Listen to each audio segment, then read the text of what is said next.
ఒక పేదింట్లో పుట్టి ఒక గ్రామ పంచాయతీ వార్డు నుంచి ఈ రోజు పార్లమెంట్ దాకా పంపించే పార్టీ కాంగ్రెస్ పార్టీ అని చెప్తున్నా. వాళ్ళకి ఎవరు కావాలి?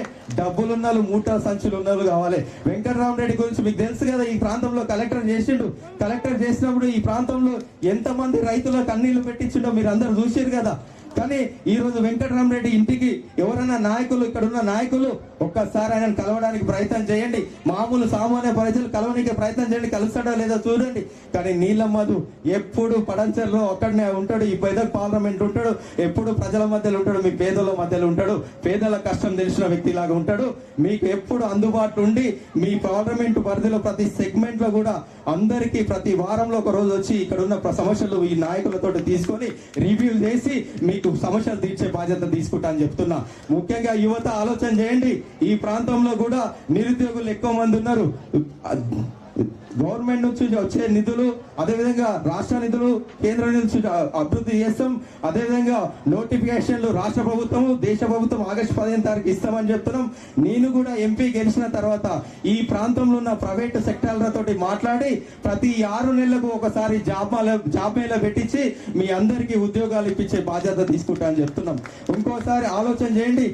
16 కార్పొరేషన్లు ఏర్పాటు చేసిన పార్టీ కాంగ్రెస్ పార్టీ.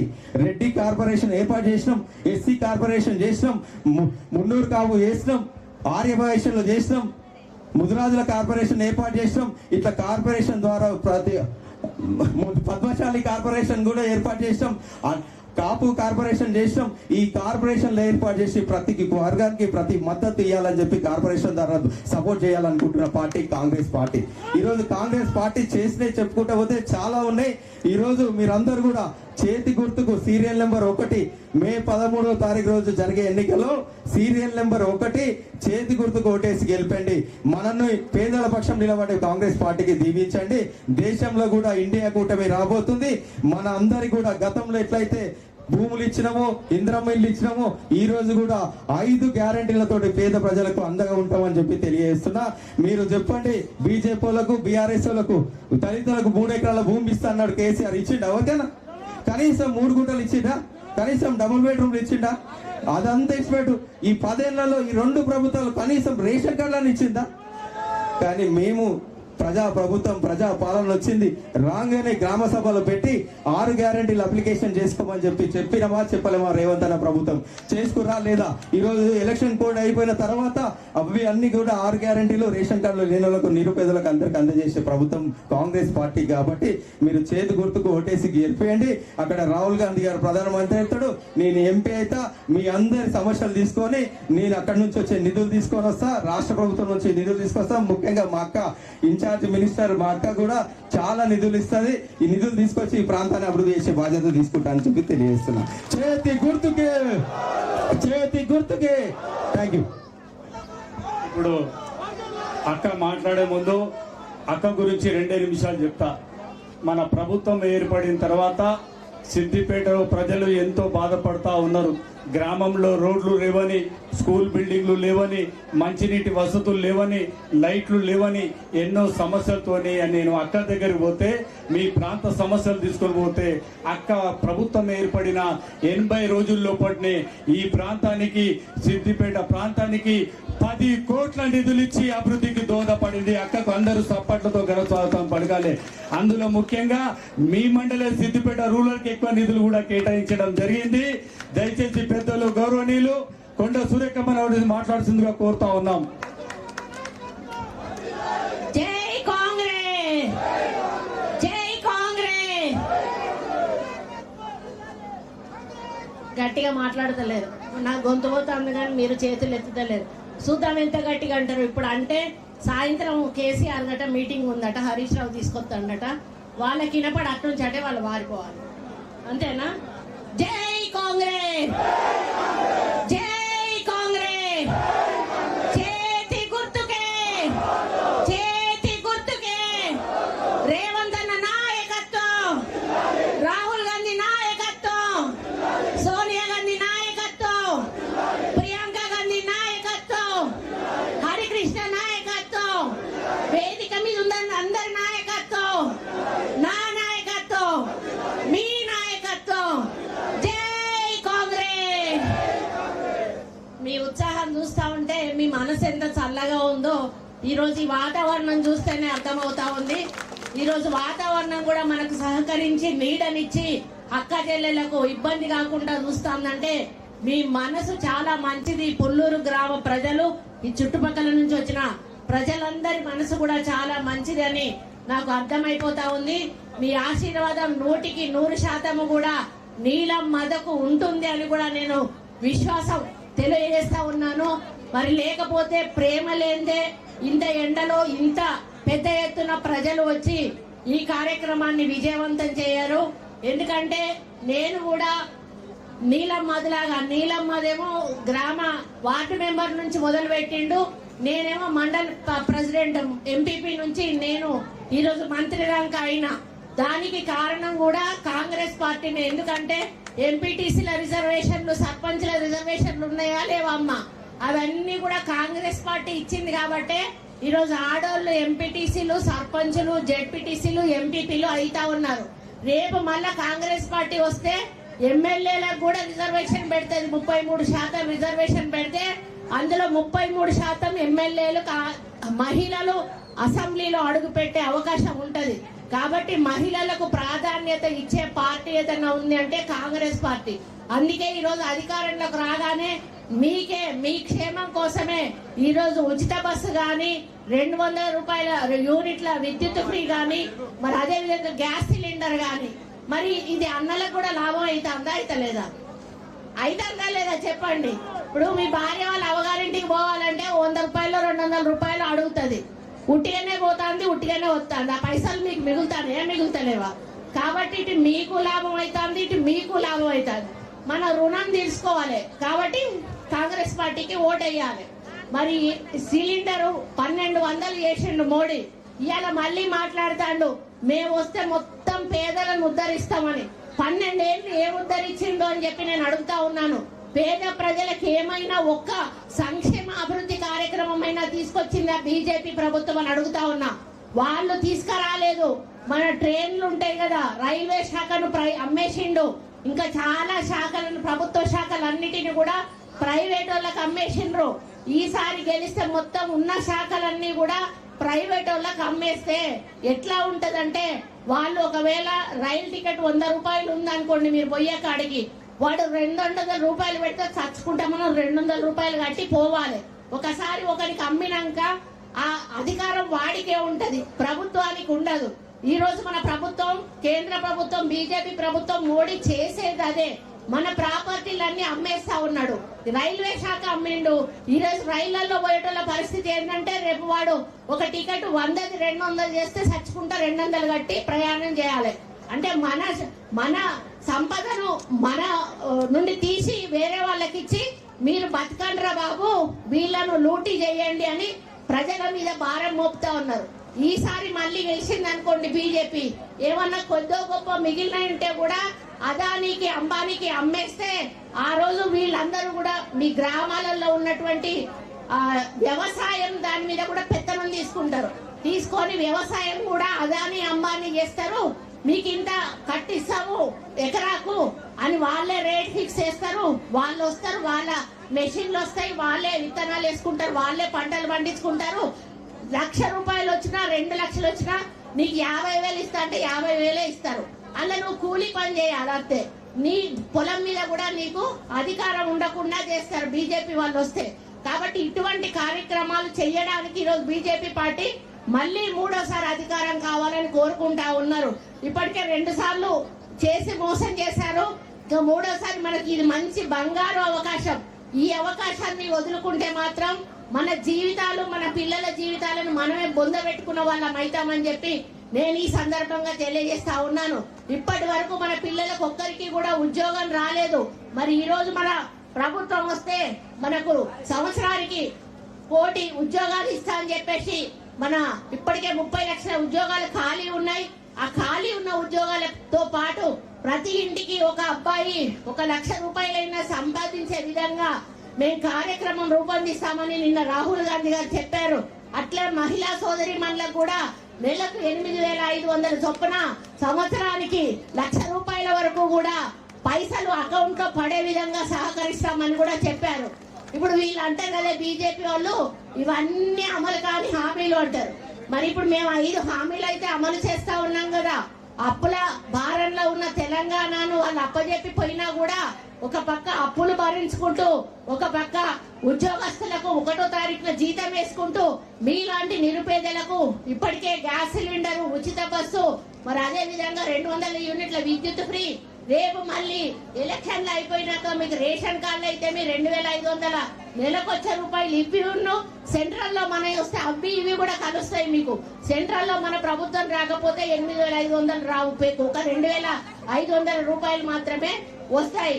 ఇవన్నీ కూడా రావాలి అంటే మనం కాంగ్రెస్ పార్టీ రోజు వచ్చింది 5 గ్యారంటీలు ఇచ్చింది. కాబట్టి వాళ్ళు చెయ్యని పనులు చెప్తా ఉన్నారనేటువంటి మాట చెప్తా ఉంటే వాళ్ళని అడుగుతా ఉన్నాను, మీ కళ్ళతో చూస్తలేరా ఇప్పుడు జరుగుతున్న 5 పనులు అని అడుగుతున్నా. ఇంకా మిగతా బట ఎందుకు చేయలేదు అని అడుగుతా ఉన్నారు. మేము వచ్చి 5 నెలలు కూడా కాలేదు, ఇంత లోపల 2 నెలల నుంచి కూడా ఎలక్షన్ కోడే నడుస్తా ఉంది. మీరు 9.5 సంవత్సరాలు చేయలేని పని మేము 2 నెలల్లో చేసి చూపించినాము. మాకు ఇంకా 9 సంవత్సరాల అధికారం అప్పచెప్పాల్సిన అవసరం లేదు. ఎందుకంటే వాళ్ళంతా మేము పరిపాలించినప్పుడు మేమేం చేస్తాం, వాళ్ళు ఏం చేసినారో అప్పుడు తెలుస్తుంది. వాళ్ళు రాసిన మేనిఫెస్టో ముందర పెట్టుకొని ఒకసారి చూస్తే వాళ్ళు చెప్పిన ఈ ఒక్కటి కూడా అమలు కాలేదు. ఈ రోజు తెలంగాణ మేనిఫెస్టో ముందర పెట్టుకుంటే ఇప్పటికే మేము 6 గ్యారంటీలు 5 గ్యారంటీలు అమలు చేయడమే కాకుండా రైతుల రుణమాఫీ కూడా ఆగస్టు 15 లోపల ఒకేసారి చేయబోతున్నాము అని చెప్పి సందర్భంగా తెలియజేస్తా ఉన్నాను. ఇక్కడ ఎమ్మెల్యే హరీష్ రావు అంటాడు, ఒకవేళ ఆ 15 లోపల రుణమాఫీ చెయ్యకపోతే రేవంత్ రెడ్డి రాజీనామా చెయ్యాలి, ఒకవేళ రుణమాఫీ చేస్తే నేను రాజీనామా చేస్తా అంటున్నాడు. ఈ పుల్లూరు సెంటర్ లో ఈ అంత వందలాది మంది వేలాది మంది మధ్యలో నేను హరీష్ రావుకు సవాలు విసురుతా ఉన్నాను. ఆగస్టు 15 లోపల రేవంత్ రెడ్డి 100% రుణమాఫీ చెయ్యబోతా ఉన్నాడు. నువ్వు రాజీనామా పత్రం పట్టుకొని సిద్ధంగా ఉండు అని చెప్పి తెలియజేస్తా ఉన్నాను. నువ్వు ప్రజలను భయపెట్టడం, ప్రజలను బెదిరియడం, మీ నాయకులు భూ కబ్జాలు చేయడం, తప్పుడు కేసులు పెట్టియడం, ఇటువంటి కార్యక్రమాలే సిద్దిపేటలో జరిగినాయి. కానీ నిరుపేదలకు మాత్రం న్యాయం జరగలేదు అని చెప్పి ఈ సందర్భంగా నేను తెలియజేస్తా ఉన్నాను.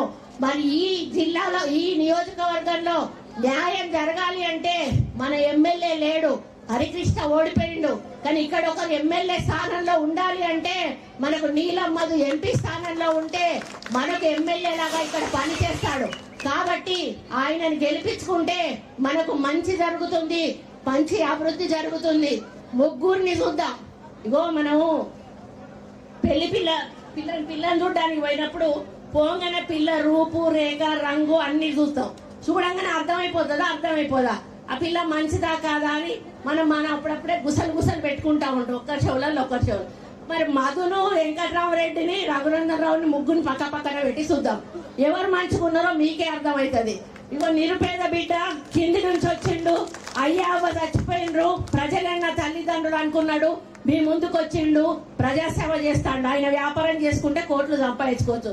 ఇక ఒక ఆయనేమో ఆయన పెన్ను అధికారం ఉన్నప్పుడు పెన్ను పోటుతోటి మీ అందరినీ కూడా ఇబ్బందులు పెట్టి జైలు పాలు చేసి మీ జాగాలు గుంజుకొని కోట్ల రూపాయలు సంపాదించుకొని టీఆర్ఎస్ నుంచి నిలబడతాడు వెంకట్రామరెడ్డి. ఆయన పెన్ను పోటుతోటి మీకు ఇబ్బంది పెడితే మీరు ఓటుతోటి ఆయన బుద్ధి చెప్పాల్సిన అవసరం ఉన్నది. కాబట్టి అందరూ కూడా కాంగ్రెస్ పార్టీకి ఓటేయాలి. ఇగో ఆయన బీజేపీ, ఆయన దుబాక నుంచి ఎమ్మెల్యేగా గెలిచిండు.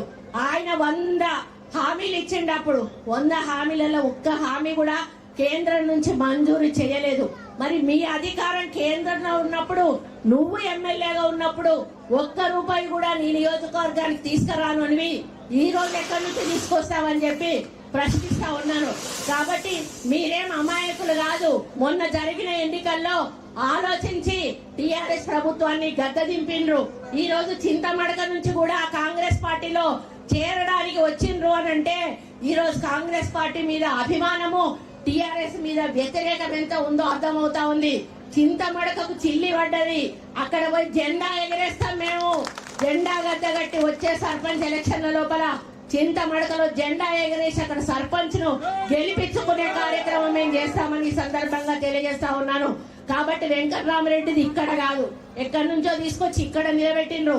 రఘునందన్ రావు ఇక్కడి వాడైనా కూడా మీకు చేసింది ఏమీ లేదు.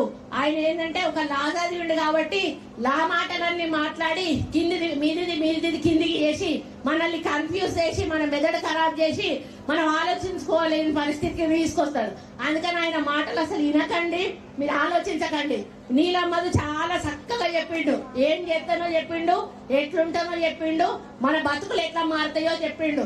కాబట్టి మనం అనుకున్న తీరు మన బతుకులు మారాలంటే మనం కాంగ్రెస్ పార్టీని కేంద్రంలో గెలిపియాలి. ఇక్కడ రాష్ట్రంలో మన ప్రభుత్వమే ఉంది.